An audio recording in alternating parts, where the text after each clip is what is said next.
Bismillahirrahmanirrahim. Assalamualaikum warahmatullahi wabarakatuh. 105,8 Radio Sip FM, inspirasi keluarga Anda. Selamat pagi keluarga Sip dimanapun Anda berada. Semoga selalu dalam keadaan sehat walafiat, tetap semangat menjalani hari, dan juga tetap selalu diberikan lindungan oleh Allah Subhanahu wa Ta'ala, biar setiap harinya ini merasa aman dan juga nyaman nih menjalani aktivitasnya. Amin ya rabbal alamin. Nah keluarga Sip, seperti biasa ya, di hari Senin di jam 10 hingga jam 11 nanti nih kita bertemu dalam ruang dengar Anda dalam program Beranda Perempuan. Di mana Beranda Perempuan ini merupakan kerjasama antara Radio Sip FM dan juga Salimah Kota Padang, peduli perempuan, anak, dan keluarga. Nah keluarga Sip, hari ini kita sudah kedatangan tamu spesial nih keluarga Sip, yaitu Ketua Salimah Kota Padang, Ibu Juwita MPD. Assalamualaikum Ibu. Waalaikumsalam warahmatullahi wabarakatuh. Wah Masya Allah, hari ini kita ya emang spesial banget ya, ketuanya banget langsung dateng gitu ya. Hari ini nih keluarga Sip kita bakal bahas mengenai staying positif ya Bu ya. Artinya berarti kita Tetap untuk selalu positif, harus betul. selalu positif gini ya Bu ya. Nah sebenarnya nih Bu, untuk pemilihan judul ini dulu kayaknya kita pilih ya Bu ya. Kenapa sih kita pilih judul ini Bu, staying positif ini? Oke. Baiklah, terima kasih Vika. Assalamualaikum warahmatullahi wabarakatuh. Waalaikumsalam warahmatullahi wabarakatuh. Salam kangen untuk semua ibu-ibu yang selalu pantengin Beranda Perempuan. Alhamdulillah dalam kesempatan ini kita bisa bertemu lewat udara. Mudah-mudahan pertemuan ini membawa manfaat dan juga keberkahan pada kita semua. Amin ya rabbal alamin. Baiklah, kenapa kita memilih tema ini? Jadi kalau jujur ya kita lihat belakangan ya, beberapa bulan belakangan kalau secara skala nasional, itu hal-hal yang membuat urat saraf kita agak tegang itu Gonjang-ganjing sangat gitu ya, banyak Bu. ya. Apapun dan dimanapun posisi kita, itu sangat membuat kita terpicu juga untuk sedikit banyak akan terbawa dalam mimpi-mimpi kita gitu ya. Juga akan menjadi sumber-sumber omongan lah di dalam diskusi-diskusi dan lain. Jadi itu untuk skala nasional, dan ketika kita memperkecil lagi dalam skala yang kecil, apakah daerah kita, apakah tempat kerja kita, atau rumah tangga kita, atau kita sendiri, kita akan selalu berhadapan dengan hal-hal yang sering itu tidak sesuai dengan apa yang kita ekspektasikan.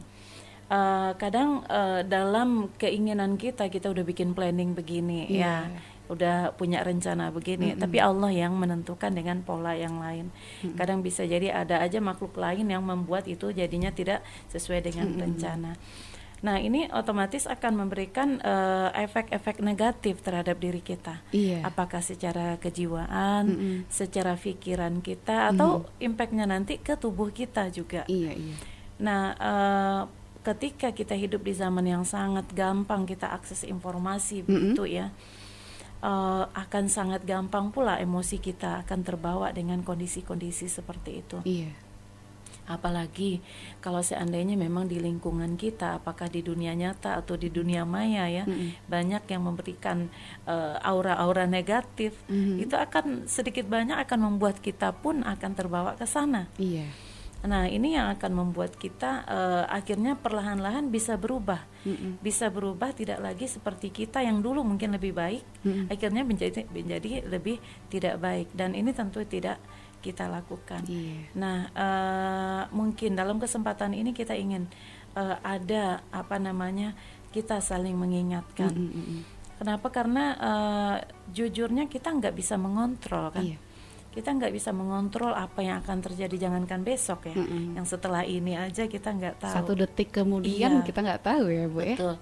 Walaupun tadi kita udah punya rencana dan lain-lain, tapi kembali kita mengatakan bahwa apa yang terjadi, apakah itu dari stop kita pribadi sebagai ibu rumah tangga, sebagai pekerja ataupun istri dan lain-lain, itu kita nggak bisa mengontrol, nggak bisa juga kita menentukan sesuai dengan kehendak kita. Nah, di sini apa yang perlu kita lakukan? Tentu kita harus memilih sikap yang tepat. Ya. kita harus memilih posisi di mana kita berada. Contoh kayak saat sekarang di luar itu mendung itu, hampir hujan. Nah, ketika kita ingin agar kita tidak kehujanan, tidak basah, tidak batuk, pilek dan lain-lain, tentu pilih shelternya yang aman, yang bisa membuat kita tidak terkena dengan serangan itu. Nah, begitu juga yang lain-lainnya. Jadi ketika kita melihat sebuah perjalanan hidup kita ini adalah perjalanan yang memang akan selalu ada positif negatif, itu hal yang perlu kita kuatkan lagi tentu gimana kita menyikapinya, di mana posisi kita saat itu.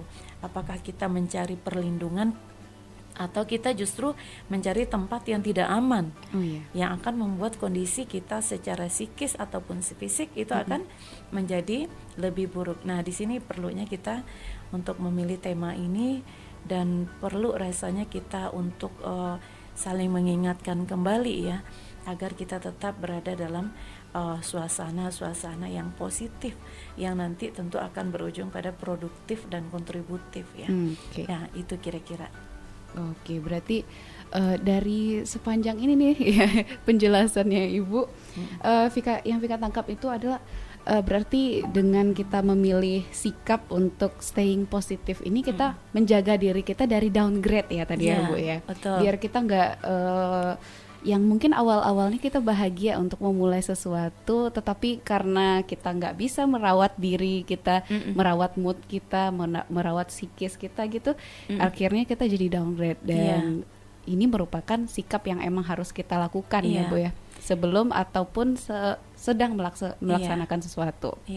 Dan itu tidak hanya berefek pada diri kita, karena kita akan berada di tengah-tengah orang lain juga, makhluk lain.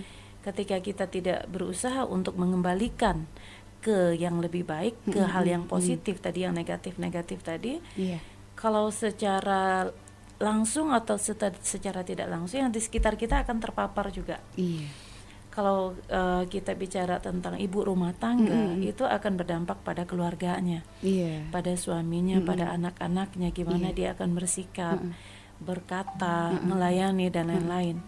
Kalau di dunia kerja itu kaitannya dengan gimana dia mencoba memaksimalkan perannya di dalam bekerja, kan? Tetap profesionalitasnya gimana gitu ya Bu. Kalau kita udah banyak yang negatif dalam diri kita, itu otomatis akan aura yang akan keluar tuh negatif juga, dan itu akan mempengaruhi juga kepada yang ada di sekitar kita.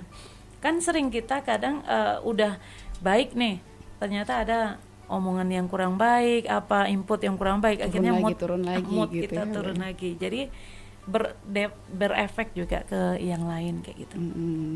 Kalau misalnya dalam rumah tangga itu sering dibilang itu happy mom, happy family gitu ya Bu ya. Betul. Dan kalau misalnya di lingkungan dimanapun gitu, orang-orang yang memiliki vibe positif atau yang memiliki aura-aura positif, pasti dia juga bisa menebarkan kepositifan itu. Dan betul. Emang orang-orang toksik gitu ya Bu ya, yang memiliki banyak-banyak aura negatif dalam dirinya, pasti juga akan menularkan kenegatifan itu gitu ya Bu. Kalau sekarang kan kita kan sering masing-masing kita kalau secara sosmed pun kita kan punya grup. Palingan kalau ibu-ibu punya WA itu bisa banyak gitu. Grup arisannya, majelis taklimnya, ini itu kan.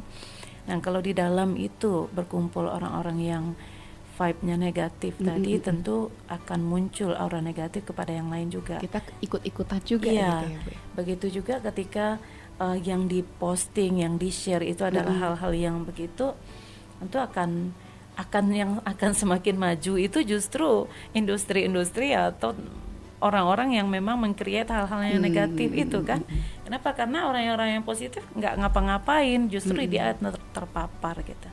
Jadi ini tidak kita inginkan. Dan karena yang negatif itu merajalela, akhirnya positifnya makin kurang. Makin ahli mereka jadinya. Kenapa? Karena terlalu banyak yang menyukai gitu ya. Jadi mereka ngerasa dapat respon, dapat lahan, pasarnya banyak. Dan yang positif justru yang tidak digemari lagi. Padahal arahnya kita supaya selamat justru ke arah yang positif. Oke, ini berarti ini sangat penting buat kita, karena ini menjaga diri kita sendiri biar nggak Ya tadi nggak downgrade gitu ya, selalu tetap dalam mood yang positif, selalu menghasilkan terus gitu, jadi orang yang produktif. Oke deh keluarga sip, nanti kita bakal lanjut lagi ya Bu ya, Iya. di segmen selanjutnya, di segmen kedua di Beranda Perempuan, tetap di 105,8 Radio Sip FM, inspirasi keluarga Anda. 105,8 Radio Sip FM, inspirasi keluarga Anda. Hadir penuh dengan cinta, bahagia bersama Radio Sip FM.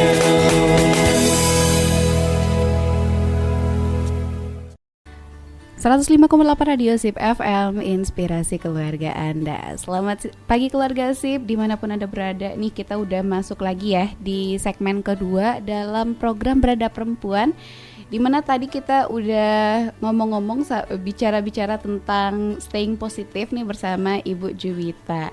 Dan kali ini kita bakal lanjutin ke cara untuk staying positifnya itu ya Bu ya. Ya.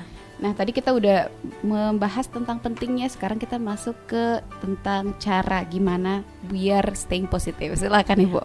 Oke. Baiklah, para sahabat semua, bahwa kita sama-sama telah menyadari bahwa penting sekali kita untuk menjaga diri kita, pikiran dan jiwa kita agar tetap positif. Karena tadi dampaknya tidak hanya untuk kekuatan dan kebaikan kita, tapi juga untuk yang di sekitar kita. Ketika kita hidup di zaman yang menurut kita itu semakin banyak hal-hal yang negatif, maka kita tidak dalam posisi meratapi ya, tidak juga dalam posisi menyalahkan, blaming ya, atau denial. Kita harus dalam posisi untuk menjadi unsur untuk memperbaikinya, untuk merubahnya. Nah, tentu kita harus memodali diri kita dulu, apa sih yang bisa kita lakukan agar tetap bisa stay positif. Yang pertama yang bisa kita lakukan adalah untuk tetap fokus ya. Kita tetap fokus dengan apa? Kita sering setiap kali berdoa, kita selalu menutup doa kita dengan doa Rabbana atina fid dunya hasanah wa fil akhirati hasanah wa qina adzabannar. Dan semua kita insya Allah udah tahu juga maknanya, bahwa ini artinya bahwa kita mohon kepada Allah agar kita diberikan kebahagiaan di dunia, kebahagiaan di akhirat, dan selamat ya jauh dari siksa api neraka. Kalau kita lihat ini sebenarnya ini adalah keinginan hidup, ya, keinginan hidup seorang muslim. Dari doa ini kita bisa ngambil bagian-bagian bahwa di sini ada 3 keinginan kita. Pertama, kita ingin bahagia di dunia. Kedua, kita ingin bahagia di akhirat. Dan yang ketiga, kita ingin terbebas dari siksa neraka. Kalau kita hitung 1:2, kita menginginkan 1 cuman untuk dunia, 2 untuk akhirat. Dalam artian ini fokus kita bahwa hidup kita di dunia ini hanya untuk mendapatkan yang 2 itu. Jadi fokus kita dalam menjalankan hidup ini dengan segala macam aktivitas kita, kita luruskan kembali. Bahwa hal-hal yang lain di luar itu yang tidak akan menuju kepada kebahagiaan akhirat, itu bukanlah hal yang harus menempati posisi terdalam di dalam jiwa saya. Alias bukan prioritas kita gitu ya Bu ya. Bukan sesuatu yang akan menghabiskan energi kita. Sehingganya kita tidak menghabiskan waktu mencari informasi, kepo-kepoan, atau mungkin bahkan mengkoleksi juga informasi-informasi atau hal-hal yang tidak akan membawa kita kepada kebahagiaan di sisi Allah. Jadi yang pertama kita harus kembali fokus, mulai dari kita bangun tidur atau sebelum tidur lah. Sebelum tidur itu kan kondisi kita memang dalam kondisi yang memang kita udah melepaskan ya semua aktivitas kita di hari itu dan kita siap untuk istirahat. Di saat itu kita kembali membisikkan dalam hati kita, ya Allah, ini saya lakukan, besok saya akan begini, bimbinglah ya Allah, bahwa ini adalah untuk mendapatkan rahmat-Mu. Tunjukkan ke jalan yang memang Engkau ridhoi dan jauhkan dari hal-hal yang selain dari itu. Kalau lelah, sebenarnya semua kita ngerasain lelah. Iya. Ketika kita melakukan aktivitas yang baik itu lelah. yang buruk pun lelah juga. Iya. Dan kenapa ada yang mampu melakukan yang baik, kenapa ada yang tidak? Karena apa? Karena fokusnya yang belum jelas. Nah, fokusnya ini yang harus kita tumbuhkan dalam hidup kita ya. Oke. Yang akan mempengaruhi, yang akan besar pengaruhnya ke dalam hidup kita. Kalau kita fokus pada masalah, tentu masalah itulah yang akan selalu membebani kita. Iya. Dan itu yang negatifnya. Dicari informasi tentang masalah, bahkan mungkin dicari pula media-media yang menceritakan masalah itu, atau mungkin hiburannya pun kaitannya dengan masalah itu ya. Misalkan kayak ada masalah taruh oleh ibu-ibu ya di rumah tangga. Ada masalah yang berkaitan dengan hubungan suami istri gitu ya, komunikasi yang tidak baik dan lain-lain. Jangan juga lah nonton sinetron yang akan memperburuk kondisi emosi kita ya, atau yang nanti akan ada prasangka ya, selingkuhkah atau apa. Ini akan membuat kondisi negatif itu susah untuk kita balikan ke positif. Jadi kita rubah itu. Fokus kita adalah saya nih di rumah untuk jagain suami, jagain anak-anak, untuk buat mereka bahagia. Apa yang harus kita lakukan? 1, 2, 3. Itu yang kita fokuskan. Kalaupun ada mungkin di tengah-tengah itu masuk informasi atau apa, jangan sampai itu membuat kita semakin dalam masuk ke dalamnya kita. Oke, artinya jangan terlalu berenang-renang dalam permasalahan lah gitu ya Bu ya. Ya, Kalau ada permasalahan cukup di Solusi aja, cari aja solusinya gitu.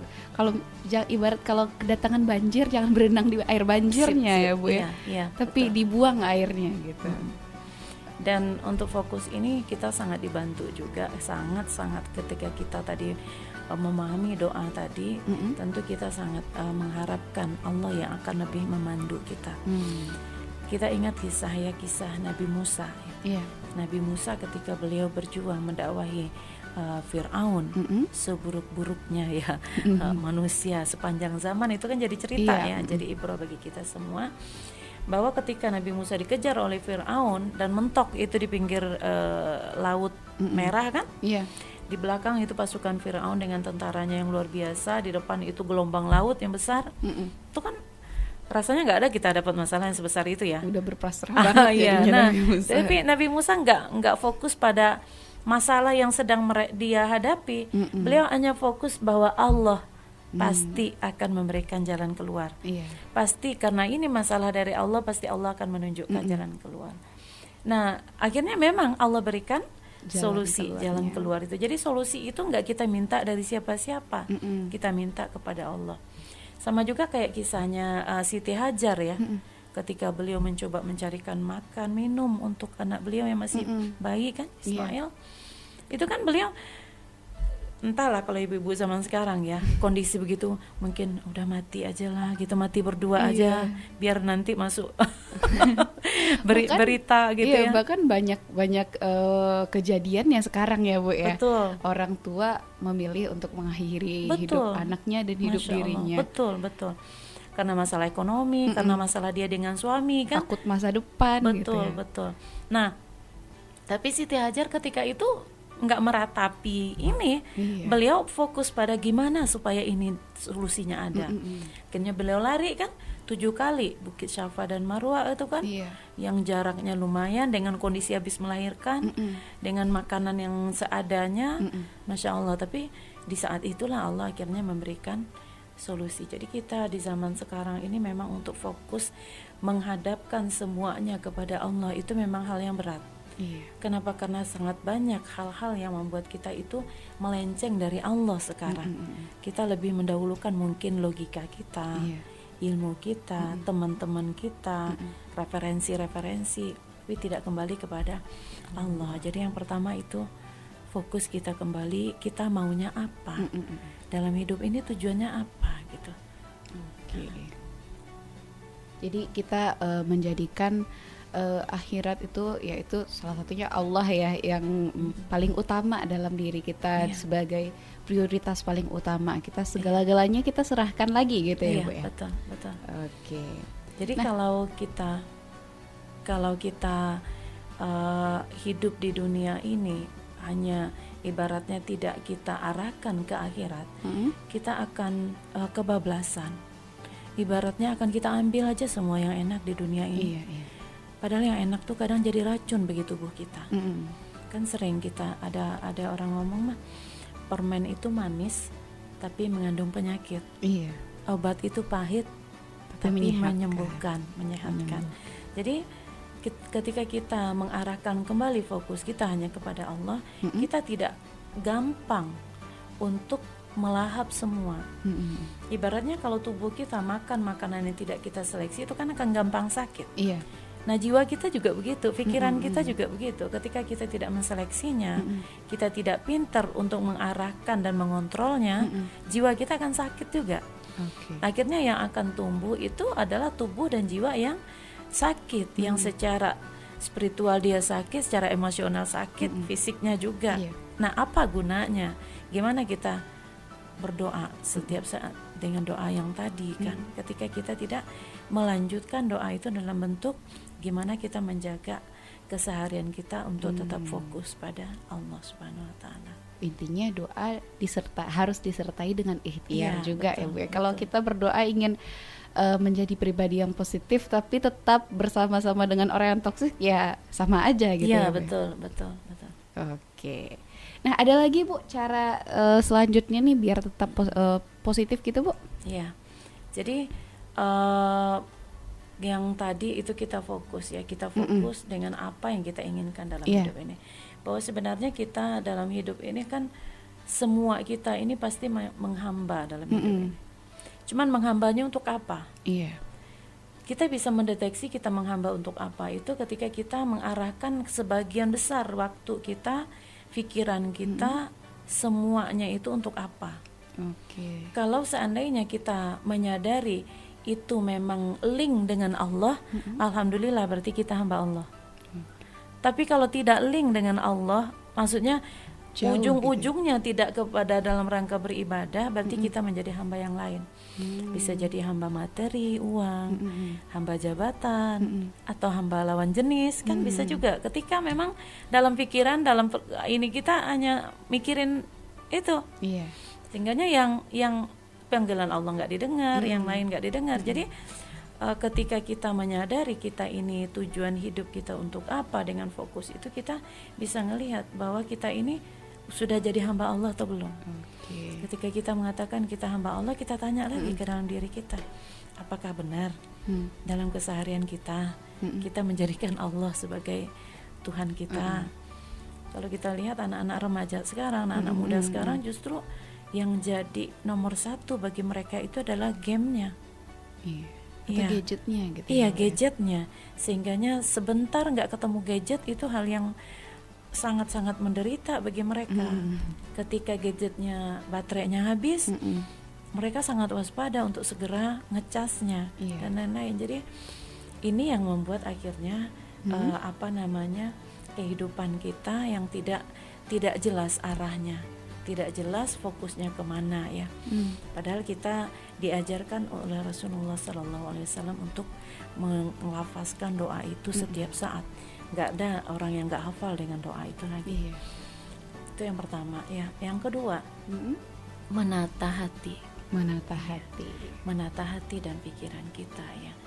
Kita tahu bahwa seperti fenomena hidup kita dengan dinamikanya ini akan banyak hal yang muncul di dalam perasaan dan pikiran kita. Dan kita tahu bahwa yang datang, yang hadir dalam pikiran dan perasaan kita itu nggak selalu dari Allah, nggak selalu dari malaikat. Kadang juga dari setan. Iya, kadang bisikannya bisikan dari setan. Kenapa? Karena kita adalah manusia yang memang sarangnya di sana. Memang tempat dia lahan kerjanya di kita kan. Jadi Proyeknya kita. iya. Jadi mereka berhasil atau enggaknya ya dengan kita gitu. Nah, ini kesadaran kita bahwa dalam dalam posisi kita sebagai manusia, kita harus menyadari bahwa pikiran dan perasaan kita itu memang harus kita tata terus. Harus kita kontrol agar dia tidak menjadi sarang atau menjadi proyek ya dari setan lewat pikiran-pikiran kita yang nanti akan keluar lewat lisan kita. Nah, ini poin yang kedua ya, gimana kita mulai menata hati kita agar tidak setan justru yang menjadi merasukinya gitu. yang merasukinya. Oke, berarti kalau hati-hati yang kosong akan Allah gitu ya Bu ya, bukan kosong akan Dia ya Bu ya.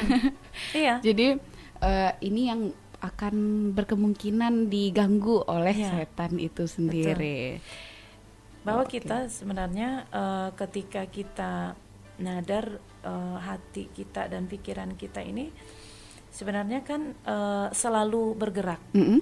selalu hidup, selalu mencari hal-hal yang bisa mereka kerjakan, Iya. walaupun dalam diam. Heeh.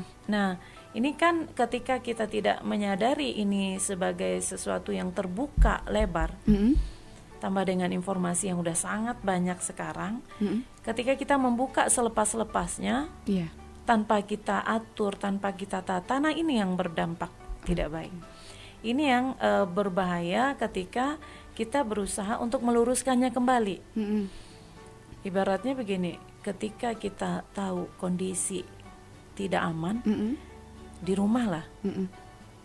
akan apalagi kalau malam ya, Iya. malam dengan gelap itu pasti tidak aman. Tentu kita menutup pintu, Mm-mm. nutup jendela, Mm-mm. yang kita biarin terbuka mungkin yang di dalam rumah aja.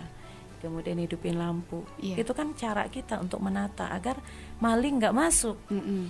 agar orang nggak ngambil yang bagian-bagian yang hak-hak kita kan. Begitu juga dengan hati gitu. Ketika hati kita tidak kita kontrol, akan masuk semuanya. Dan khawatirnya kita kalau kita tidak menatanya itu justru dia masuk, kita tahu itu maling, justru kita servis pula, kita kasih makan, kita silakan ajak ngobrol ya, kita cari pula nutrisi untuk dia. Mm-mm. Makin banyak yang diraupnya. Makin gitu. banyak. Jadi justru akan susah kita untuk masuk untuk yang benar itu lagi. Tetap menjaga diri kita sendiri itu jadi lebih susah lagi Iya, gitu iya ya Bu sih. ya. Oke, berarti karena hati ini merupakan satu bagian yang paling penting dalam Sangat. manusia itu sendiri. Sangat. Jadi memang harus sangat dijaga, Betul. sangat harus ditata dengan rapi ya Bu ya. Betul, Jangan betul. sampai hancur berkeping-keping. Jangan sampai nanti gampang masuk hal-hal yang sebenarnya itu negatif, Mm-mm. tapi kita tidak menyadari. Iya. Ibaratnya kan kalau seandainya tidak kita atur, otomatis warna hati itu udah gelap. Mm-mm. Kalau dia udah gelap tentu nggak akan kelihatan nih, ini Iya. maling yang masuk apa enggak gitu ya. Mm-mm. Nggak ada cahayanya lagi. Nah, akhirnya bertumpuklah yang buruk itu di dalam diri kita. Jadinya hatinya rusak gitu Iya, ya, Bu ya. negatif. Oke, jadi membuat negatif dan tentunya itu balik lagi tadi ke aura lagi ya Bu ya. Jadinya auranya lebih Iya. negatif. Iya. Oke. Tidak jadi positif Uh-uh. untuk membuatkan ya, menjadikan semuanya menjadi lebih baik. Iya, padahal kita dilahirkan sebagai manusia yang fitrah, Iya, yang betul. Suci gitu. Betul, Tapi betul. kita udah menodai itu Betul. sendiri. Oke. Nah, masih ada lagi Bu cara selanjutnya Oke. untuk menata hati. Oke, yang berikutnya untuk stay positif Mm-mm. yaitu dengan merubah kekhawatiran menjadi doa. Ya. Merubah kekhawatiran atau ketakutan kita bahwa ketika ada masalah pasti ada kekhawatiran kita. Mm-mm. Yang membuat kita menjadikan sesuatu itu jadi masalah kan karena ada kekhawatiran itu. Iya. Ketakutan itu. Jadi kita harus bertanya kepada diri kita, pantaskah saya khawatir dalam masalah ini? Pantaskah ini saya khawatirkan, takutkan sementara ini semua dalam genggaman Allah. Jadi merubahnya itu ke dalam doa, kita jujur ya, kita jujur pada diri kita bahwa kita adalah hamba Allah yang memang sangat-sangat lemah ya, dan kita lampiaskan itu dalam bentuk doa kita kepada Allah.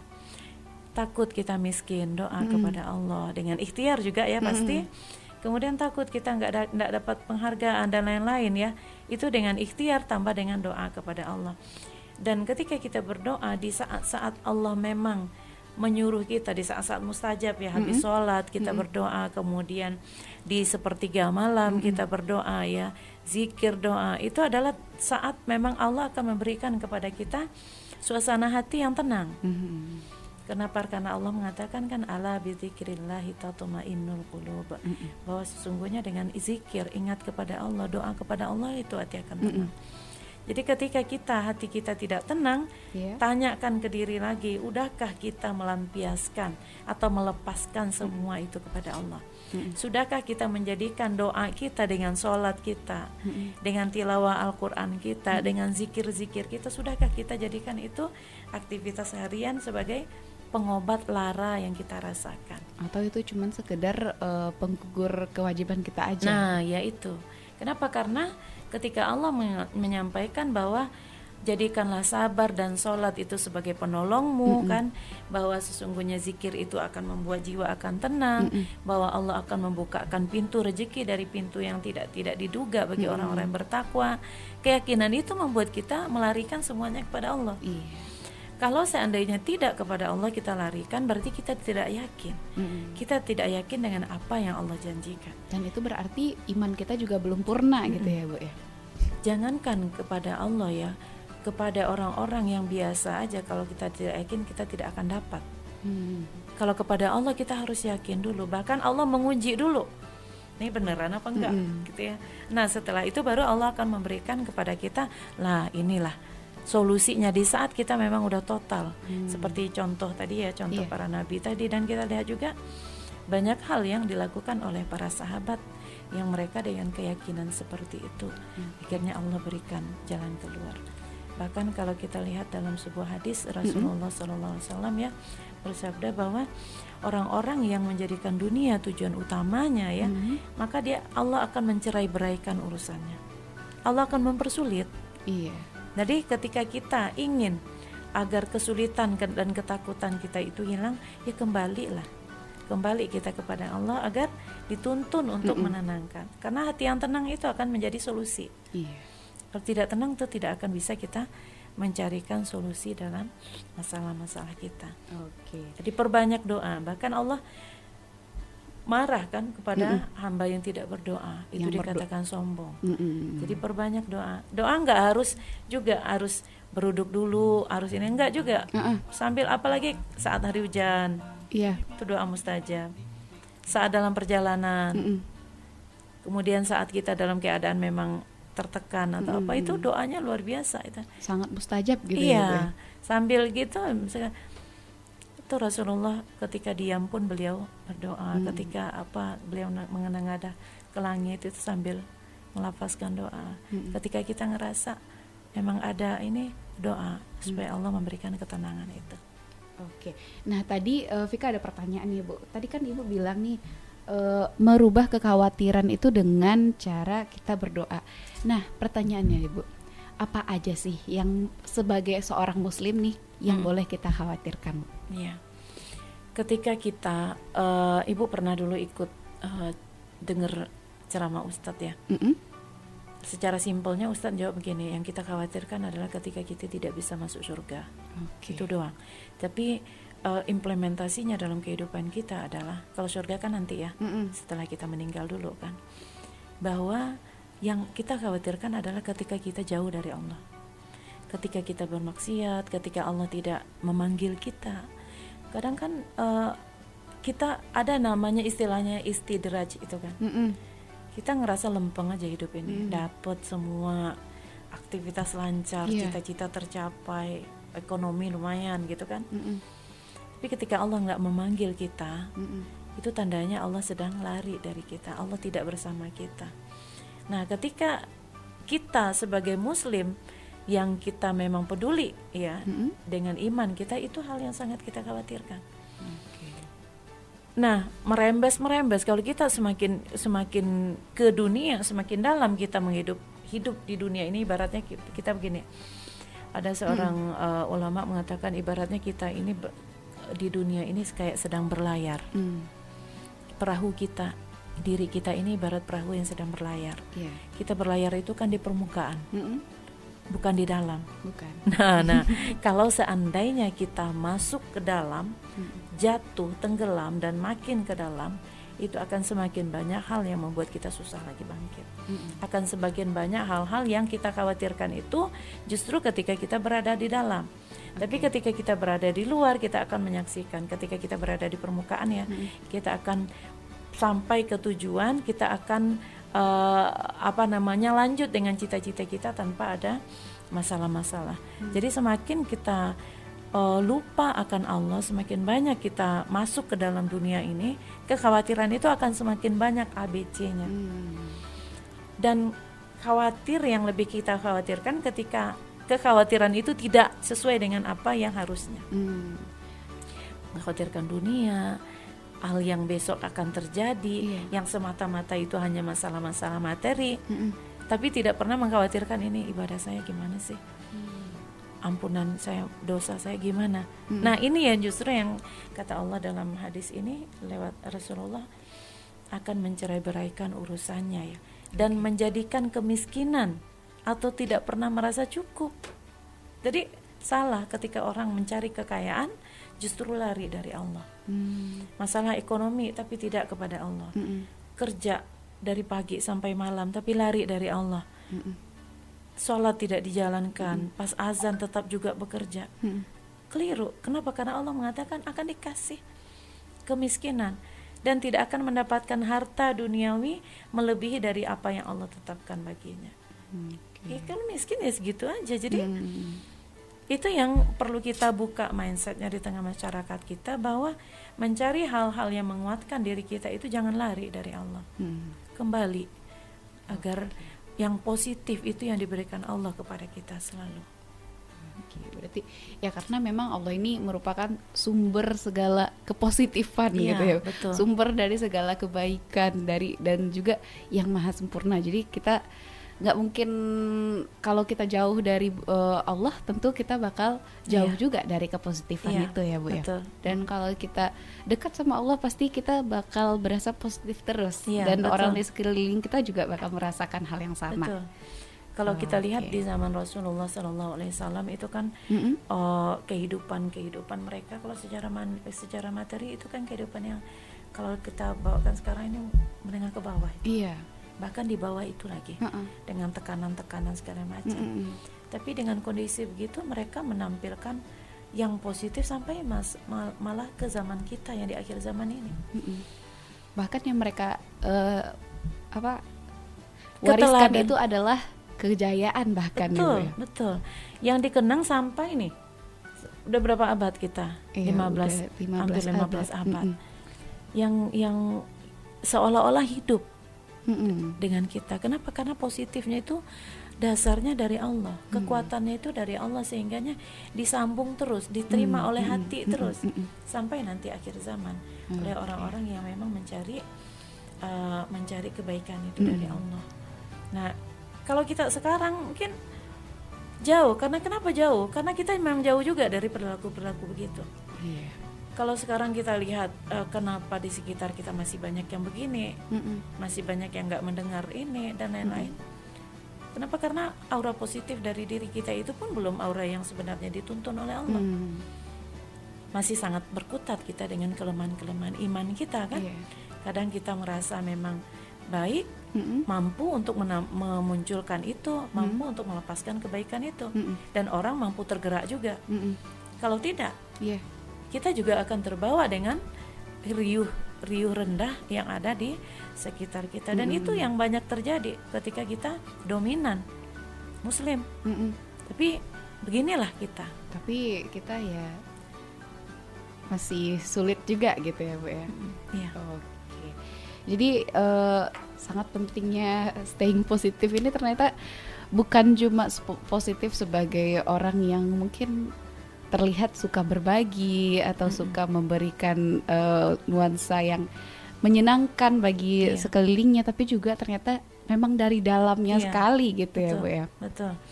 Baratnya kita baik itu bukan karena orang, tapi kita baik itu memang panggilan jiwa kita yang memang murni karena Allah.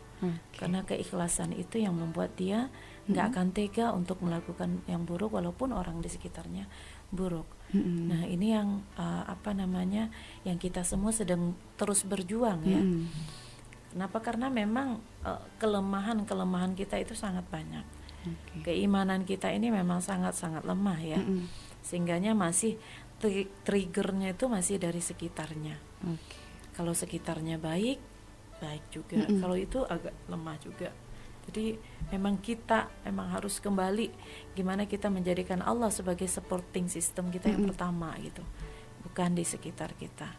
Kalau bahasa ustadznya itu kayak tarbiyah zatiyahnya kita mengolah sendiri di dalam diri kita, dan Allah sendiri yang maha tahu, Allah yang maha menyaksikan. Berarti memang semuanya itu permainannya itu ada di dalam diri kita sendiri, bukan betul. Yang terlihat ternyata gitu ya. Betul. Oke. Dan masih ada lagi nih Bu, cara untuk staying positif.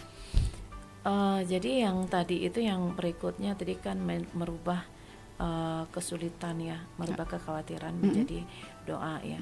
Jadi kita akan lebih lanjutkan di sini ketika kita lihat dalam hadis lain ya, ketika kita lihat di dalam fenomena kita bahwa kehidupan sehari-hari ini, bahwa sebenarnya ketika kita ingin menjadikan Allah ini dengan doa kita sebagai jalan solusi dalam hidup kita, kita harus menganggap atau menanamkan pemahaman dalam diri kita bahwa hanya Allah lah yang akan mampu melindungi kita.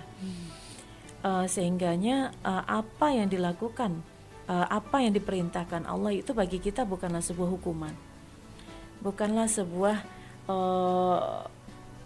memberatkan, bukanlah sebuah beban. Terutama sholat, ya, doa yang terbaik itu kan ketika kita sholat, bacaan-bacaan sholat kita itu. Saking pentingnya sholat ini, kita bisa menganalogikan itu ibarat bagi tubuh kita itu ibarat oksigen, ibarat kita menarik nafas. Seperti itu pentingnya. Kalau kita tidak bernafas, mati kan. Dan secapek apapun orang, sesakit apapun dia, semumet apapun dia pasti tetap bernafas. Nggak ada orang kan? Koma aja masih bernafas ya Bu, dibantu ya? Malah supaya tetap.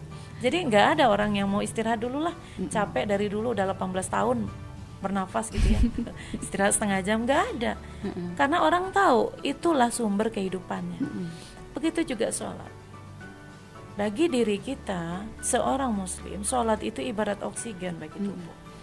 Dalam kondisi apapun jangan pernah ingin istirahat. Jangan mikir apa sih yang kenapa sih kok harus sholat terus 5 kali sehari semalam. Mikir untuk istirahat, dikasih dispensasi ya. Karena sekali kita meninggalkan sholat sama dengan kita memutus kehidupan kita. Nah, ketika kita ingin menjadikan Allah sebagai sandaran kita dalam segala kekhawatiran kita, sholat ini utamakan. Banyak kita temukan saudara-saudara kita yang masih berlalai-lalai dalam hal sholat ini. Jangankan sholat subuh. Kalau subuh rata-rata tuh memang banyak yang telat ya. Zuhur juga telat, asar juga telat, maghrib juga telat. Kayak telat semua gitu ya. Nah, itu tandanya kita, kalau kita ibaratkan ke dalam tubuh kita, selalu kita telat bernafas, mungkin nggak akan bisa kita tersenyum seperti sekarang ya. Udah biru badannya. Ditahan kayak sebentar aja nggak ini kan. Nah, kenapa begitu gampang kita menjadikan itu sebagai sebuah mainan aja, sholat sebagai mainan, padahal tempat kita untuk melampiaskan segala, menyandarkan segala kekhawatiran kita itu hanya kepada Allah. Jadi sholat tadi, zikir tadi itu termasuk juga baca Al-Quran. Sehingganya dalam Al-Quran surah Al-Mu'minin kan Allah mengatakan alladzina idza dzukirallahu wajilat qulubuhum wa idza tuliyat alaihim ayatuhu zadatuhum imana. Itu hakiki bagi kita. Jadi jangan kemana-mana nyari hal-hal yang positif itu. Ketika memang rasanya nggak nyaman atau lagi ini, ke Al-Quran lari. Cari Al-Quran, baca. Dan ketika kita dengar ya kisah-kisah orang-orang yang mu'alaf itu, apalagi orang-orang barat itu, mereka rata-rata mu'alafnya itu gara-gara Al-Quran. Mereka yang sama sekali nggak pernah didengarkan baca Al-Quran, sekali mereka membaca ayat Al-Quran, terjemahannya 1 ayat 2 ayat, mereka langsung merasa inilah yang mereka butuhkan, inilah yang jadi solusi dari berbagai hal yang buruk dalam kehidupan mereka. Sampai akhirnya mereka menguatkan diri masuk ke dalam Islam. Kita, Al-Quran bersama kita sejak dari lahir. Udah pernah khatam juga gitu ya, Bu? Pernah khatam dengan segala macam ininya ya, seremonialnya udah. Dan ayat-ayat Al-Quran itu pun udah sebagian udah kita hafal kan. tapi belum kita jadikan itu sebagai kebutuhan yang memang mencukupi kebutuhan jiwa kita. Jadi yang untuk poin merubah ketakutan menjadi doa itu ya dengan mendawamkan, membiasakan ibadah-ibadah, terutama sholat tadi.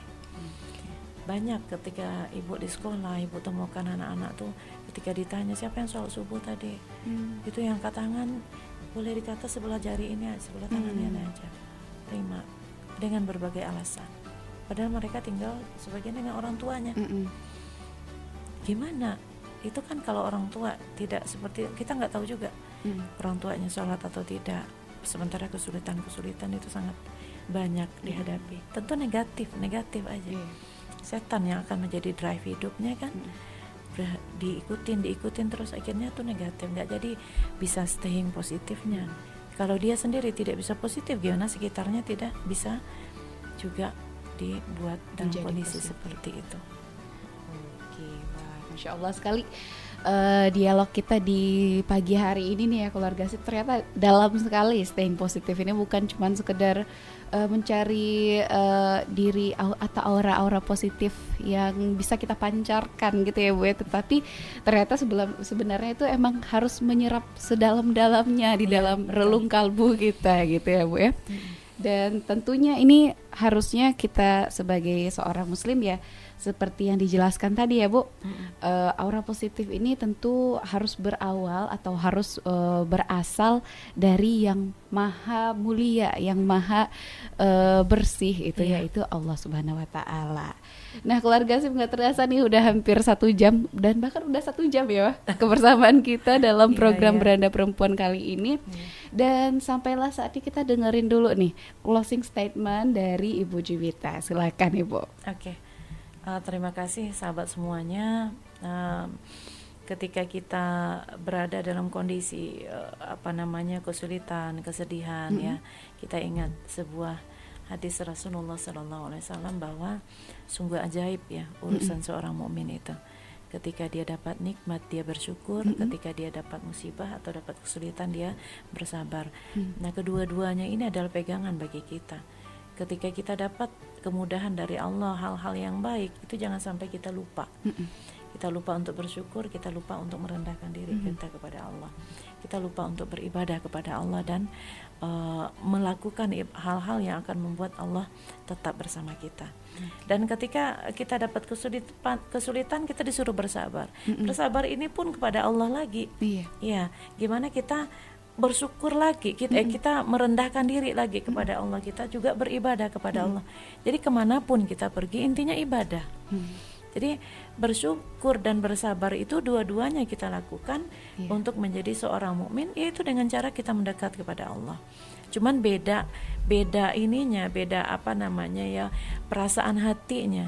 Kalau ini dia dekat kepada Allah karena begitu banyak nikmat yang dia rasakan karena syukurnya. Kalau ini dekat kepada Allah karena memang itu tempat bergantung. Itu yang akan memberikan solusi. Jadi ketika kita berada dalam dua kondisi seperti ini, kita akan selalu berada dalam posisi positif. Kita akan bisa untuk stay positif karena Allah memang tidak akan menjamin kita selalu dalam keadaan dapat nikmat kan.